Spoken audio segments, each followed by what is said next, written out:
Peter Thiel, founder and Facebook investor of PayPal, secretly funded a technology startup called Cyber Warfare. NSO Group is an Israeli cybersecurity tech startup you've probably never heard of. The startup has no web presence, and its spyware is used by private companies and government agencies to spy on their citizens. The NSO Group's military-grade Pegasus spyware is also licensed to governments around the globe and can infect phones without a click. NSO's Pegasus software has been used to record conversations and gain access to photos, text messages, and smartphones. Late last year, we wrote about the NSO Group after the cyber warfare startup was accused of hacking U.S. officials' phones. According to multiple reports, at least 9 iPhones of U.S. State Department officials were hacked by a government using NSO Group spyware. The revelation comes just weeks after the Biden administration placed NSO on a U.S. blacklist. That's not all. NSO Group was also accused of hacking WhatsApp to send malware to more than one for phones by exploiting a zero-day vulnerability. According to the report, by simply placing a WhatsApp call to a target device, the malicious Pegasus code could be installed on the phone, even if the target never answers. Unfortunately,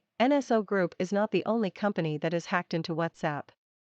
Boldend is an American cyberware startup that has kept a low profile all these years. Boldend's hacking tools could also reportedly bypass WhatsApp security. Now, according to a new report by Forbes, citing a piece from the New York Times, the San Diego-based Boldend is secretly backed by billionaire Facebook investor Peter Thiel. In the Forbes article, the magazine pointed to the Times story about Israeli spyware business NSO Group. Forbes noted, right at the end of a feature on NSO Group, Boldend was reported to have developed a capability to hack WhatsApp, though it was closed off in a security update in January 2021, according to a presentation made to defense giant Raytheon. However, there was something else that caught people's attention when it came to Boldend. In that same presentation to Raytheon, a slide claimed that Boldend was backed by Founders Fund, the investment vehicle of Peter Thiel, Forbes said. Despite the startup previously announcing other investors, Boldend has not publicly disclosed Thiel as one of its investors. Meanwhile, 2 sources familiar with the company confirmed to Forbes that Boldend was indeed funded by Thiel's company. One of the sources told Forbes that the firm put in more than $1 million that was injected in the very early years of the business,